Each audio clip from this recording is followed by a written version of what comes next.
Bienvenidos y bienvenidas al primer Festival Internacional de Poesía de Viña del Mar.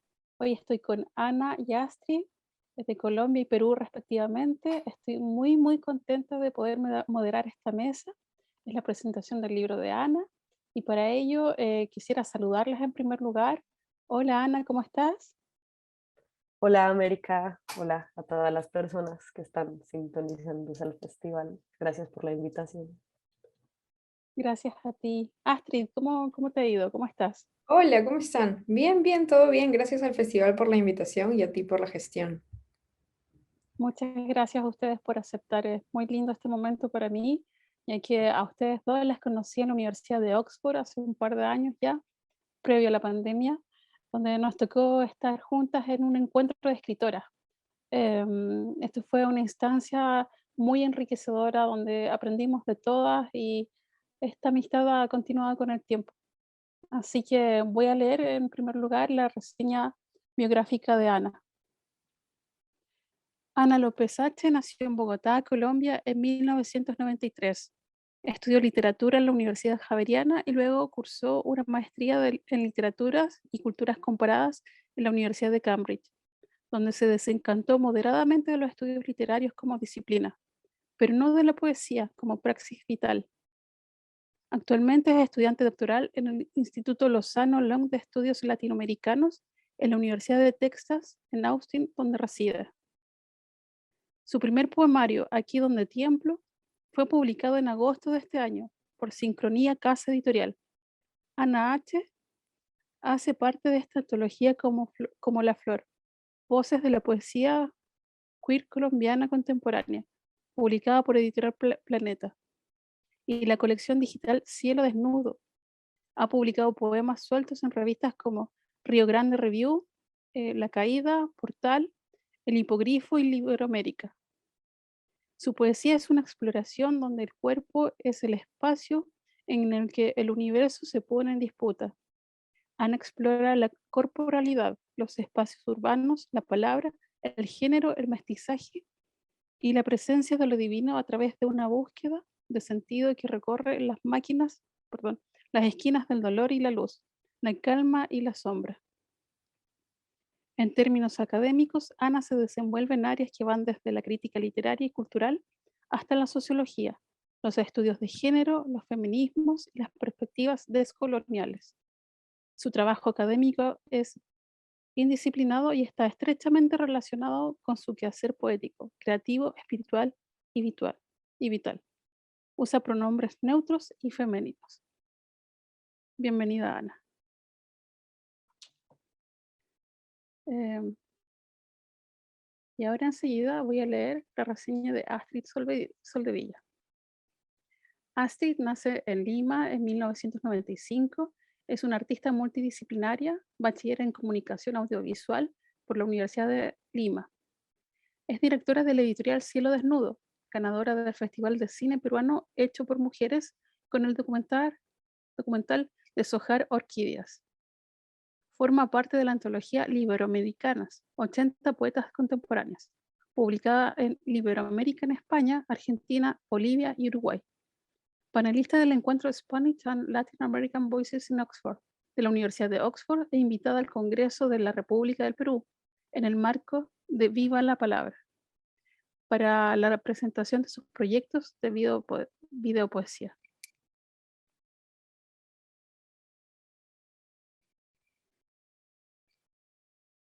Dije viva la palabra en vez de viva palabra. ¿Quieres que la lea de nuevo?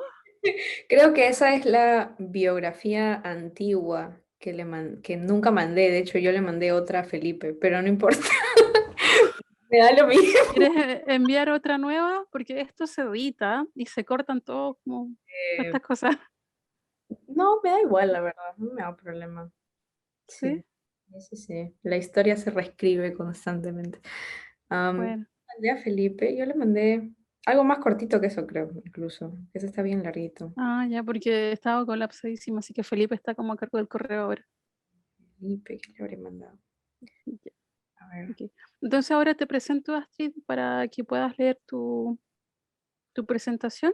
De hecho, con Ana vamos a hacer una conversación, más que como una presentación. Ah, súper. como bien, bien académica, porque creo que yo no soy académica, Ana sí, pero yo no.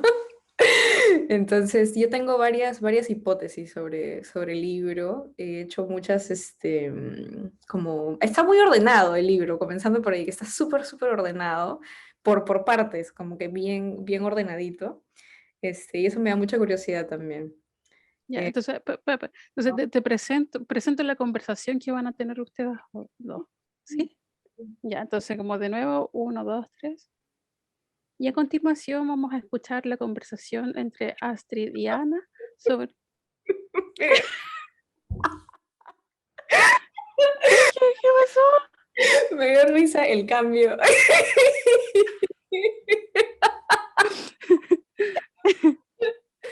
A ver qué... Ya, bueno, sí, hablo como locutora de radio, sí. Ya, tranqui, respiramos. Estoy muteada, Ana. Se mutearon. Ya, ok.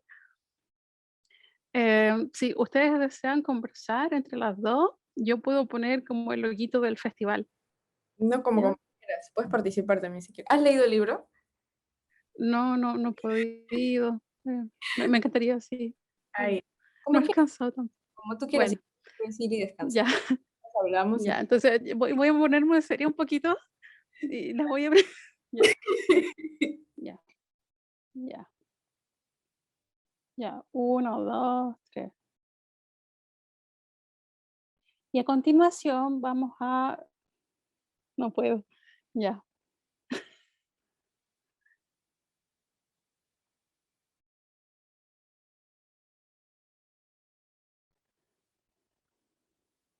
Astrid Oro no.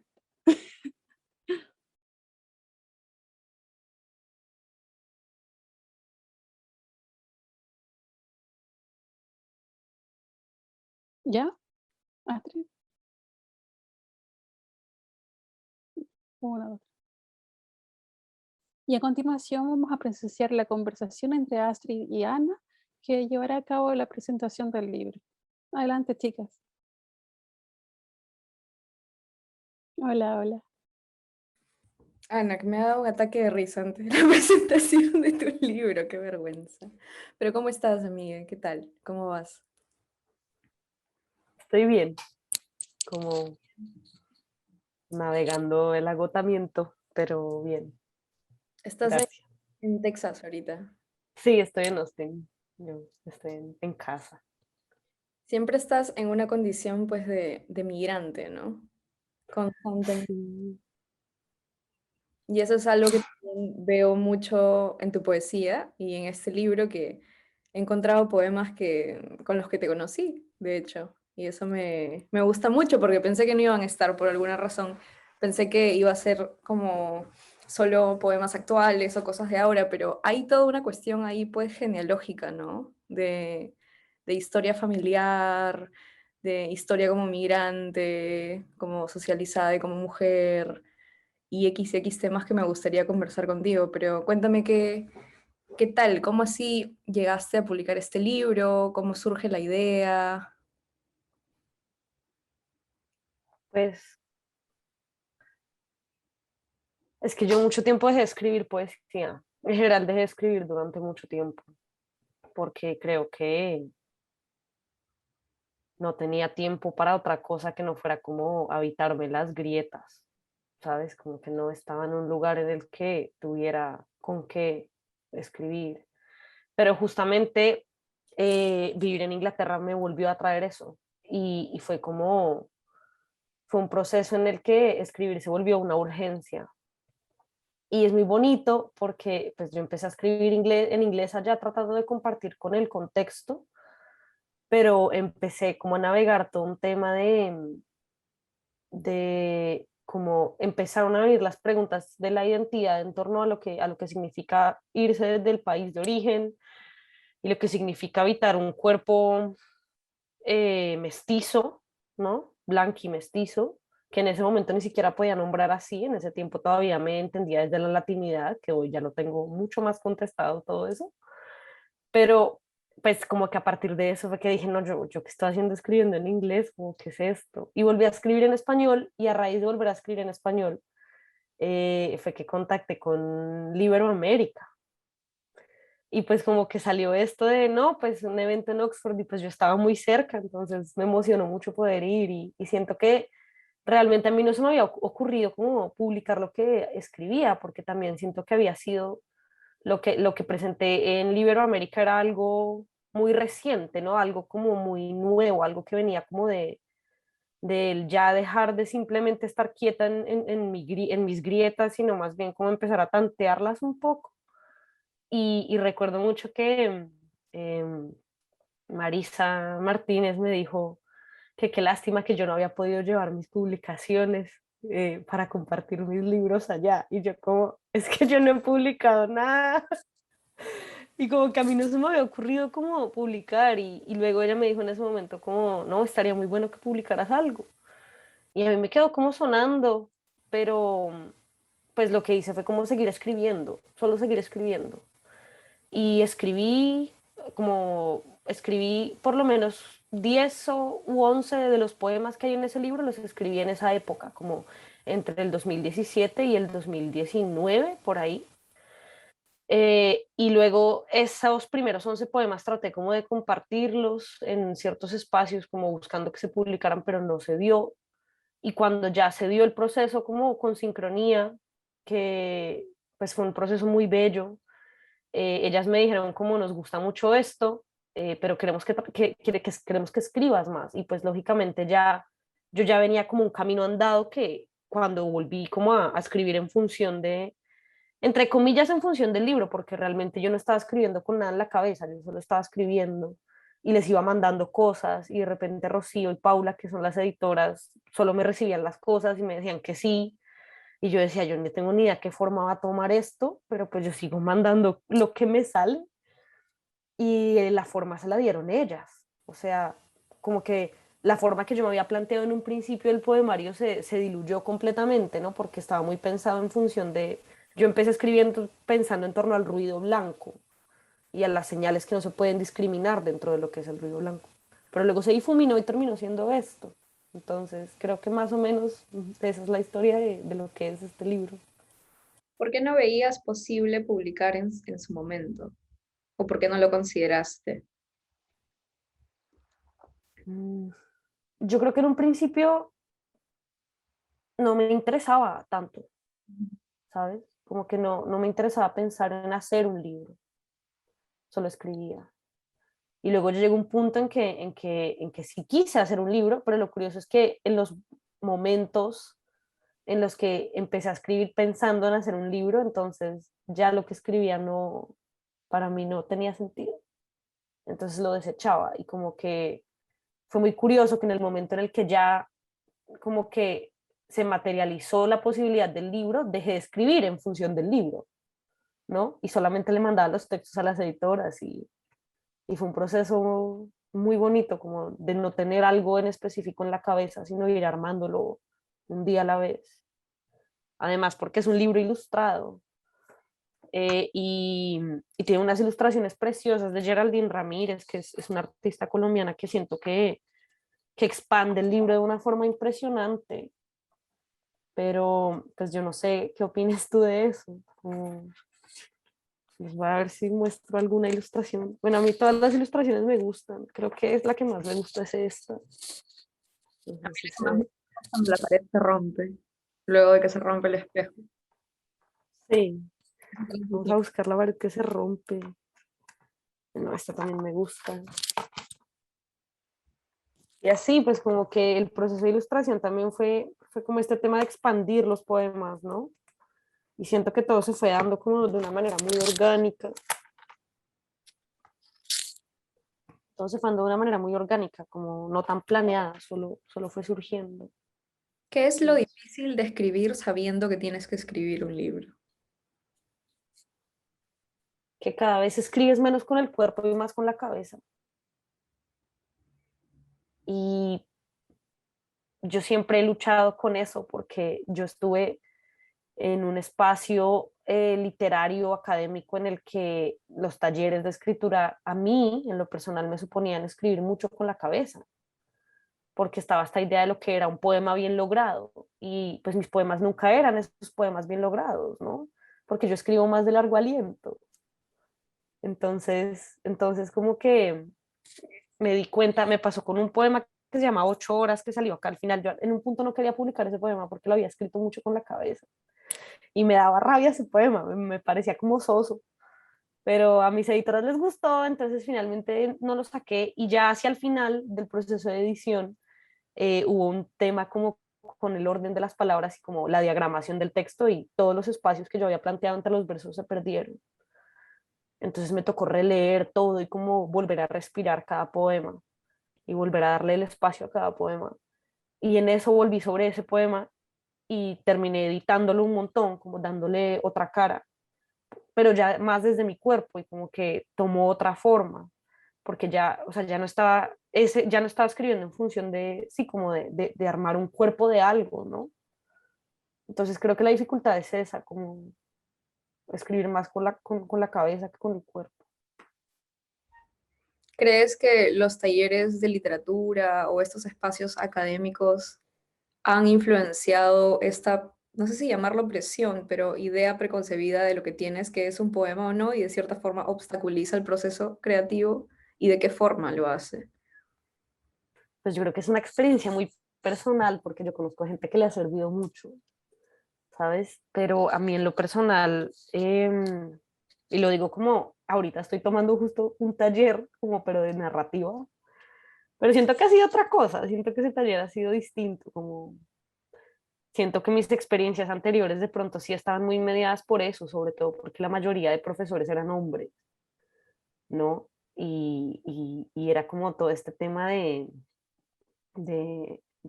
concebir el poema, ¿no? Y a mí sí siento que eso, yo sí siento que a mí en lo personal me afectó la forma en la que yo entendía la poesía. O sea, no estoy diciendo que sea la experiencia de todo el mundo, pero creo que a mí sí me afectó eso. Claro, definitivamente, ¿no? Y eso que dices, sobre todo como el tema del género, ¿no? Y también esta cuestión pues estereotípica del hombre poeta, ¿no? Del hombre blanco poeta, del hombre que escribe poesía. ¿Cuáles son las grietas, Ana?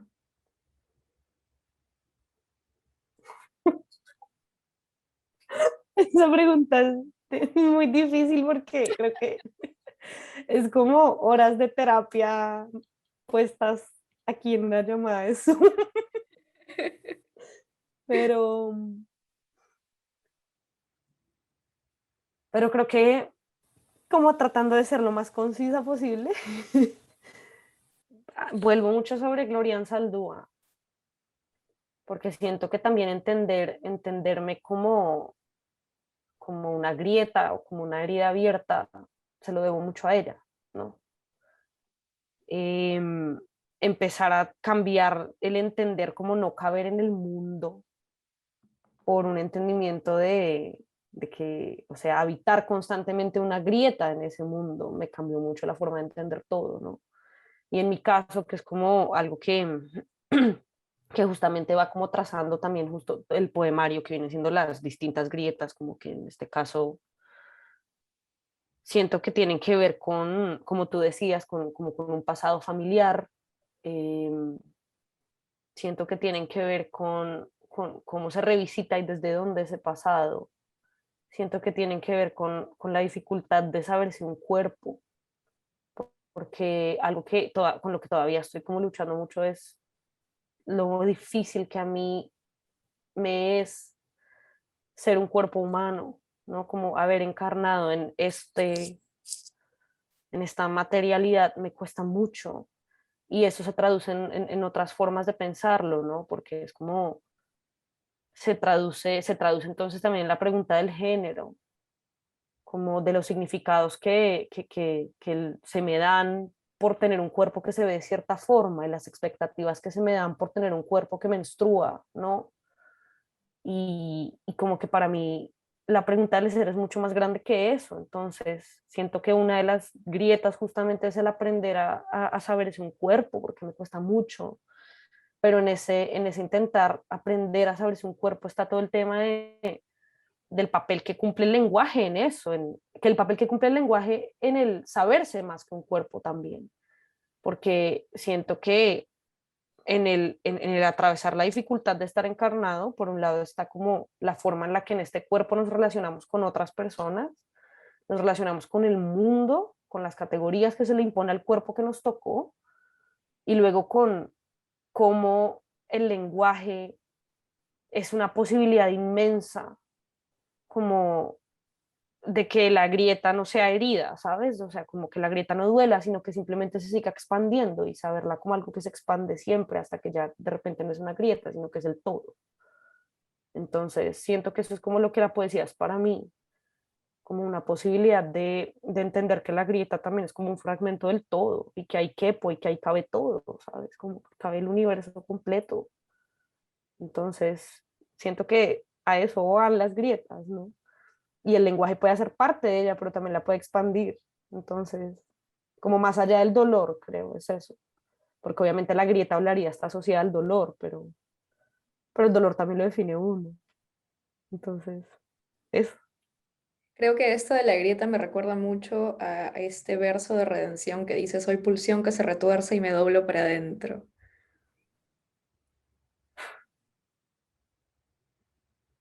Es un poema largo. No, muchos poemas son largos, sí. Y además es curioso porque es un poema de tusa, no sé, en Colombia tusa es como lo que sientes cuando terminas una relación con alguien. Como la canción de Karol G. Ah, sí, es cierto. Sí, como la canción de Karol G. Entonces es un poema de tusa y lo escribí con mucho dolor. Claro, yo vi No sé. la parte número 4 está toda la tusa, Ujú. parte 4 del libro. Sí, como también partiendo mucho de esa pregunta por cómo interactuar con otro. Y ya. Pero me da curiosidad pensar cómo ahorita en un momento me estabas diciendo como que veías muy organizado el libro Sí, súper ordenado, muy, muy ordenado. y me da curiosidad pensar cómo, pues no sé qué te dice ese orden o qué no te dice a ti. Mira, te voy a leer mis notas, ¿ya? La parte uno es historia familiar y empieza en orden como genealógico, cronológico, ¿no? Primero está tu abuela, después tu papá, después tu mamá y después tú. Y luego en la parte 2 digamos, pasamos de la historia de la familia a la historia de la materia y el habitar este cuerpo, ¿no? Y todo como que en algún momento era, pues, concreto, se vuelve sumamente abstracto, porque ya no es la historia dada, dicha, hecha, ¿no? Del vivir, sino es más bien esta cuestión de ser ajeno al cuerpo que se tiene y de habitarlo casi como algo maleable, como algo que es como una cosa a veces, ¿no? Ni siquiera con distancia, ¿no? Ni siquiera como adentro, sino hacia afuera. Luego en la 3 género. Eso es lo que más he sentido, que es género y migración. Y en la 4 es la tusa. Y en la 5 lo he nombrado universalidades, que son colonialismo, Dios y patriarcado, que al fin y al cabo son lo mismo. Y mientras leía los poemas me daba cuenta de eso, ¿no? Colonialismo, Dios y patriarcado son la misma cosa. Y el 6 es sobre escribir y enunciar. Y ahí acaba. Y es súper, súper ordenado. Y eso me ha gustado, ¿sabes? Porque siento que de cierta forma es como abrir como una enciclopedia y querer y saber dónde quieres empezar, ¿no? ¿Qué quieres leer? Entonces puedes leer el libro como tú quieras, dependiendo en qué momento se siente el lector o X. Eso me parece como muy cómodo, ¿no? Como la primera parte es como muy la historia del autor y lo segundo es el autor en relación con su cuerpo y luego y luego y luego. ¿Tú cómo lo has sentido, ese orden?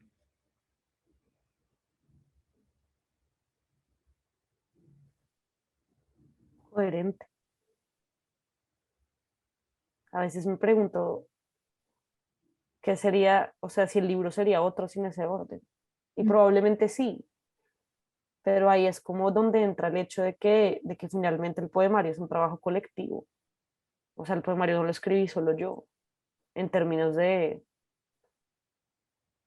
de que a través de mí hablan muchas otras personas y hablan muchas, o sea, y habla, habla todo lo que me interpela, ¿sabes? Y por un lado eso, ¿no? Y por otro lado, como mucho más concreto, pues como que abre la pregunta también por lo que es un ejercicio editorial, ¿no?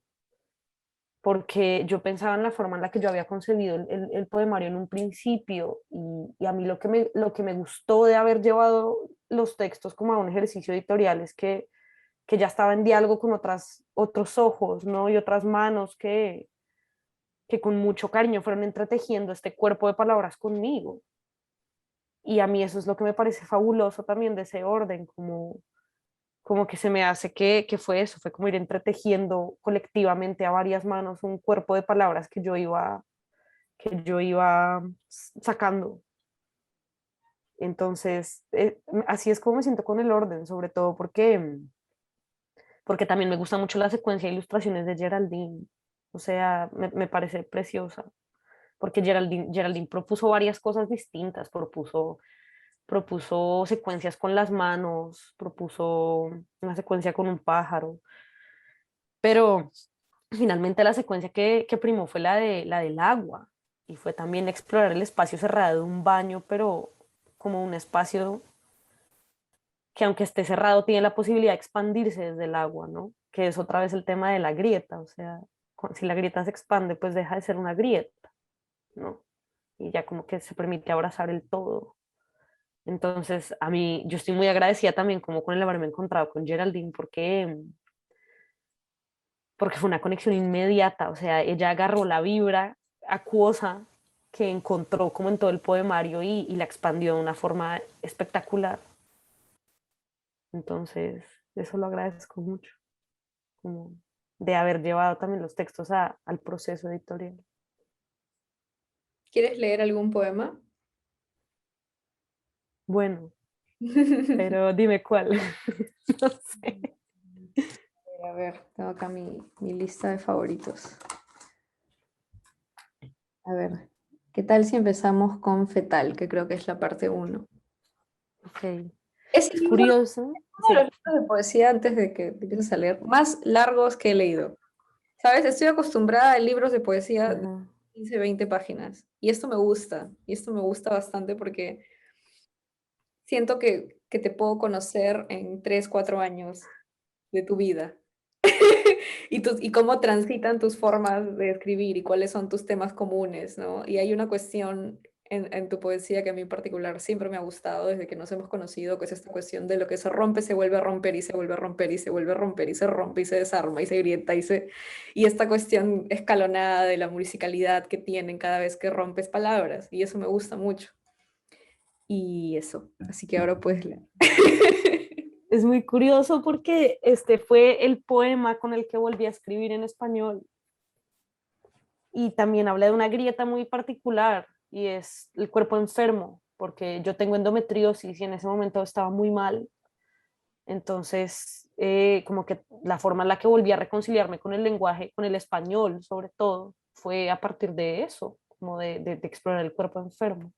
Y es muy bello porque además este poema empieza la sección que está acompañada por esta ilustración hermosa. Espera. Sí, yo Geraldine, de verdad que le agradezco muchísimo, muchísimo. Pero bueno, vamos a leerlo. Este lo escribí en 2017. Se llama Fetal. Tiene un epígrafe de Alejandra Pizarnik que dice: la sangre quiere sentarse, le han robado su razón de amor.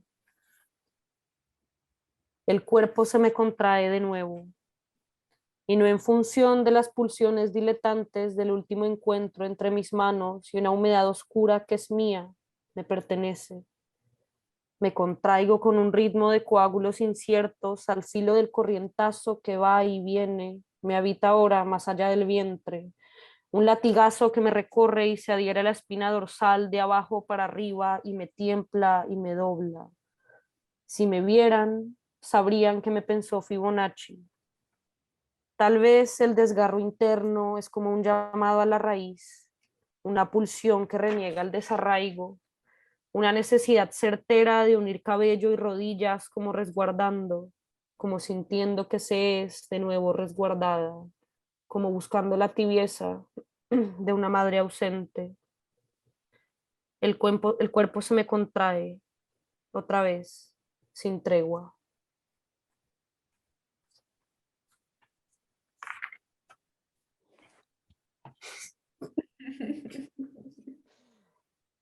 Eso, eso. ¿Y te pensó Fibonacci o no? No sé si no pensaba en, no sé en qué pensaba. A lo mejor. ¿Quieres leer otro? Bueno. ¿O tú quieres leer uno? No, tú lees tu libro. Aparte me encanta escucharte leer, siempre me ha gustado. A mí también me gusta escucharte leer, pero es que ese poema lo quiero dejar para después. Entonces, dime tú qué leo. Como me gusta que escojas tú. La Yo herida siempre la tú. sierra. Ok. Sí, yo siempre tiendo como a escoger los mismos. Entonces, la herida que nunca cierra. La sangre, al contacto con el agua, devela formas de lo infinito. Se despliegan fractales que poco a poco se diluyen en la luz y solo los nódulos de vida quedan suspendidos en el agua enrojecida. La sangre, al contacto con el agua, redime al vacío que la ha soltado. Vuelve a un entorno primigenio que recuerda y sostiene la facultad de crear, contener, nutrir la materia que brota y palpita, la materia que nace y que llora, la materia que nombra al mundo después de haberlo palpado con las yemas de los dedos y así aprende gradualmente a qué se le llama dolor y en qué átomos componen el abandono y el olvido. La sangre, al contacto con el agua, mantiene su naturaleza inmutable de contener la totalidad del vacío.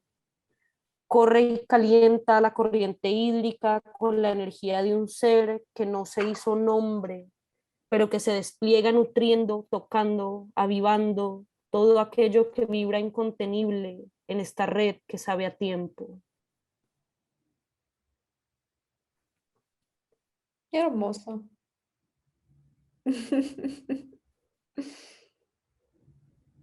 ¿De qué año es ese poema? El 2020. ¿Qué pasó? Estaba menstruando. Es un poema sobre la menstruación.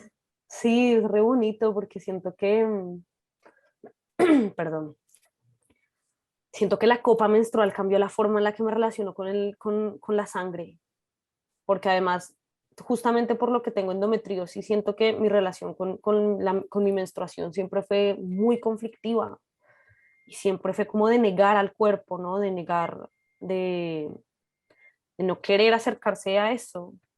Y como que en el momento en el que empecé a abrazar el dolor y como a tratar de entenderlo más allá del cuerpo mismo, a sanar a mi madre, a volver como a reconciliarme con mi útero y empecé a usar la copa, pues hay algo que a mí me gusta mucho y es como ese momento en el que estás vaciando la copa en el agua y puedes ver como las formas que la sangre crea y cómo se va diluyendo, cómo va sí, como que empieza con un espesor que se empieza a fundir con el agua, pero en lo que enrojece todo el agua es un proceso. Entonces solo fue una mañana en la que me levanté y del baño tenía una luz hermosa y simplemente vacié mi copa y me pareció muy mágico. Y Como, te pusiste a hacer figuras en el agua.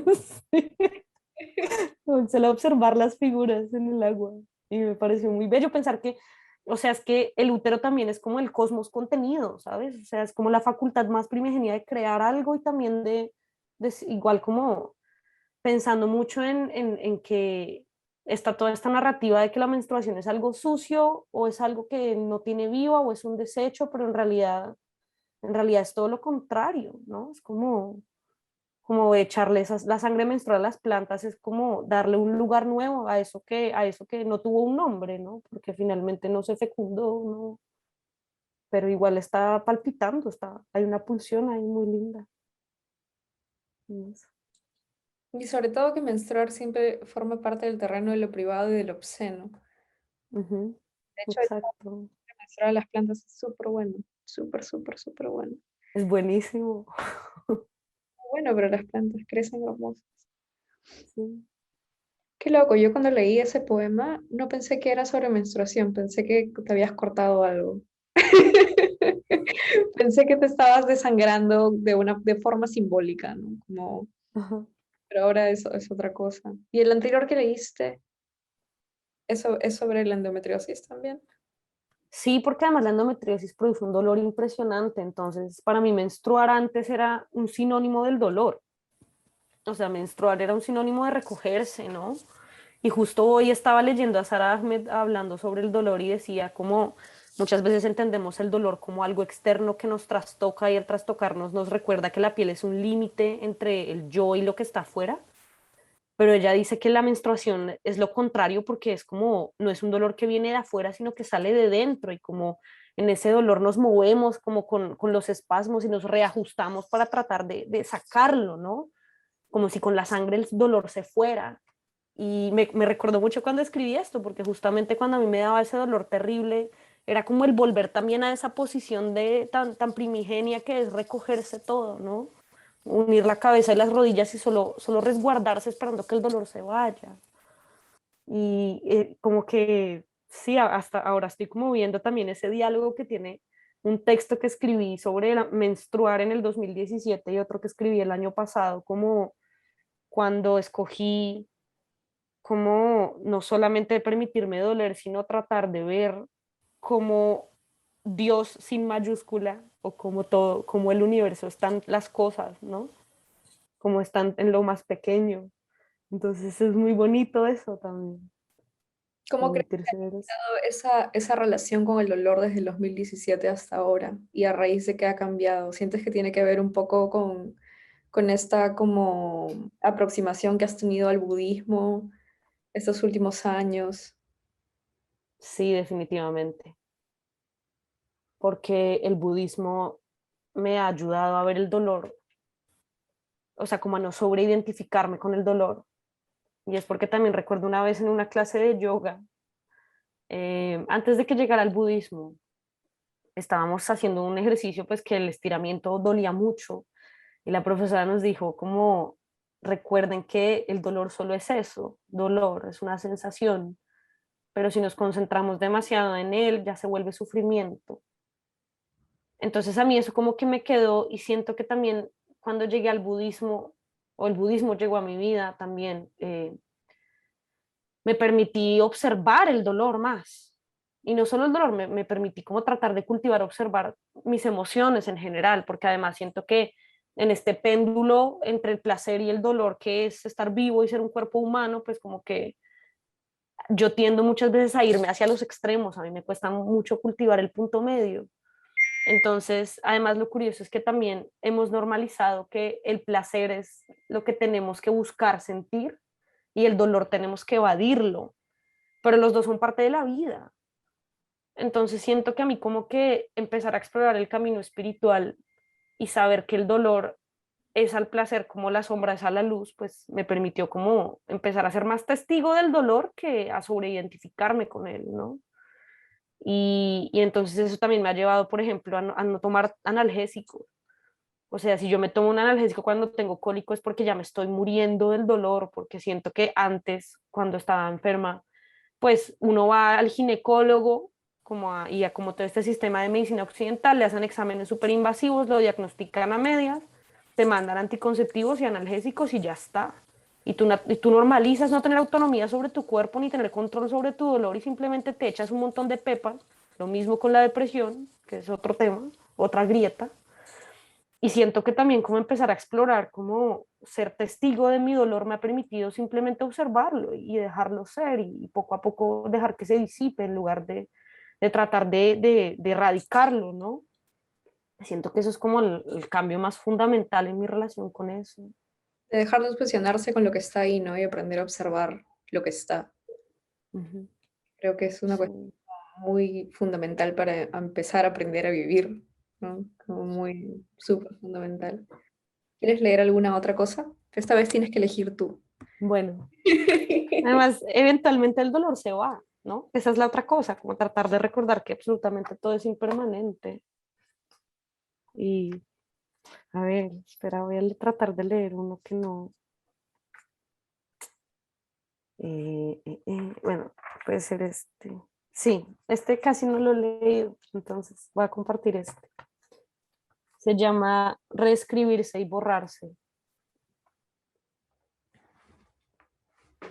Escribir sobre el cuerpo, escribir sobre el cuerpo, escribir, o más bien aprender a leerse, saber escuchar lo que no puede ser palpado en la palabra, saber descifrar qué nombran los poros que se exaltan al contacto del vacío. Saberme cuerpo ha sido siempre una lucha, una búsqueda ansiosa de reducción de la carne, un flagelo constante en el no saberse y buscar extinguirse para caber en la única forma digna de ser deseada. Qué agotamiento. Escribir sobre el cuerpo es volver sobre un dolor que agota nombrar, un espacio liminal donde habita la disputa de saberse y sentirse, odiarse a la fuerza, como siempre se nos enseñó, o amarse así, sin más, regurgitando la culpa y volviendo en sí como un astro invertido, vacío que se expande en cada célula, órgano, tejido y corriente, llena de luz y deseo de abrirse toda más allá de la mirada del hombre, abrirse toda en la certeza exacta del ser que se sabe más que un cuerpo limitado a la existencia palpable, escribir sobre el cuerpo, o más bien borrarse ante la sed de la mirada que aniquila, reescribirse más allá de este cuerpo que contiene, hacerse materia ilegible y atreverse así, sin más, atreverse a existir más allá de lo escrito, lo palpable, lo nombrado. Y justo ese viene antes de, es que es muy curioso porque Astrid tiene este proyecto fabuloso que se llama Cielo Desnudo. Y esto fue ya hace un año, ¿no? Creo. Y me invitó a participar de esta antología fabulosa, como nos invitó a participar. Y fue muy bonito porque en esos días como tuvimos una, es que es muy extraño, porque Astrid y yo nos hemos visto en persona solo una vez en la vida, pero de repente tuvimos una conexión muy profunda. Entonces es como, yo siento como si conociera a Astrid de muchísimo tiempo y la hubiera visto muchas veces en la vida, aunque en persona, aunque no es así. Y en esa época en la que salió Cielo Desnudo, nos estábamos mandando audios leyendo poemas que habíamos escrito y nos hacíamos llorar, o bueno, Astrid me hacía llorar con lo que me leía. Porque a mí me conmueve mucho la voz de Astrid leyendo. Entonces, un día le escribí un poema a Astrid, que justo es el que viene después del que acabo de leer. Y lo voy a leer, porque se lo dedica a Astrid. Y se llama Ecos. A veces me siento a escribir sin miedo, como si eso valiera la pena. Leo mis poemas con tu voz y los nombro eso, poemas, como si hiciera sentido leerlos ante un montón de desconocidos que intercalan la mirada entre pantallas y mi rostro gesticulante. A veces grito queriendo saber si mi voz tiene eco como la tuya. Grito para adentro y busco convencerme del estruendo de mi propia voz. Abro la boca y suelto la lengua como si así me hiciera más de eso, más un eco y menos esta carne agotada que duerme poco y espera mucho de las horas que se avecinan. Escribir no es eso, no hace nada, no puedo hacer yo que retumbe. Escribo con la tráquea llena de bruma y exhalo uno a uno los hilos del dolor. Aquí donde tiemblo siempre ha habitado el miedo. Lo agarro entre mis manos como a un pajarillo moribundo y le susurro este poema. Se lo leo con tu voz para que entonces haga eco, para que haga sentido. Y es muy bonito porque ese fue el poema que terminó dándole el nombre al libro. Sí, Entonces es como una serie de coincidencias muy hermosas. un momento especial. Sí. Pues contigo tenemos esta conexión muy, muy extraña. muy, muy extraña, muy particular y muy hermosa en la que nos hemos visto una vez en la vida y cuando hablamos es como Sí, eso. Y es eso es muy curioso. muy lindo. Sí me acuerdo de esa época en que nos mandábamos audios leyendo poemas. Me acuerdo que te hice llorar. Que creo Sí, que era un poema sobre Guadalajara, creo. Sobre creo la, que sí. un poema sobre la guerra contra el narco. Sí, sí, Sí. era eso. ¿Y es? No sé, no sé qué más decir. América, ¿tú quieres preguntar algo? Sí, Bueno, quisiera en realidad comentar algo que es un honor para el primer Festival Internacional de Poesía de Viña del Mar. Esta presentación, yo les agradezco tanto a ustedes dos, Ana, Astrid. También nos hemos visto solamente una vez en la vida, pero siento que esta conexión que tienen ustedes dos es maravillosa y que esta conversación ha sido súper enriquecedora para mí. Estoy súper contenta que poder conversar con ustedes, poder escucharlas, aprender. El libro es magnífico por todo lo que he escuchado en este momento. Es sumamente interesante y además reflexivo sobre el dolor, sobre la poesía que se expande, así que estoy maravillada. Me gustaría preguntar, sí, ¿dónde puedo comprar tu libro, Ana? bueno, el libro lo pueden conseguir directamente con Sincronía Casa Editorial. Es una editorial independiente en Colombia, entonces la distribución es un poco limitada, pero pueden contactarse con ellas para ver si está la posibilidad de hacer algún envío internacional o qué acuerdos pueden hacer para conseguirlo. La editorial tiene una colección preciosa de poetas colombianas contemporáneas, de la que a mí me alegra muchísimo hacer parte. Entonces pueden encontrarlas en Instagram como Sincronía Casa Editorial y en Facebook también. Creo que no tienen página web, pero sí, Sincronía Casa Editorial. Gracias, Ana. Yo voy a inmediatamente comprar el libro y Felipe Poblete, coorganizador de este evento, también me dijo que quería solamente ir de inmediato a comprar el libro, así que les recomiendo a todo el mundo que lo haga antes que se agote, porque está maravilloso. Les agradezco a ustedes dos una vez más. Qué felicidad reencontrarnos, aunque sea virtualmente, ya en el futuro, 2023, esperemos que todo esto ya se haya acabado para poder volver a invitarlas, ¿ya? Eso, chicas, yo les mando muchos cariños, muchos abrazos y nos vemos próximamente. Bien. Gracias. Es un placer también compartir espacio otra vez contigo, América. Es algo que me alegra Gracias. mucho. Gracias, gracias. También, gracias. Gracias. Ha sido súper lindo verlas nuevamente, al menos acá a través de la pantalla. Sí.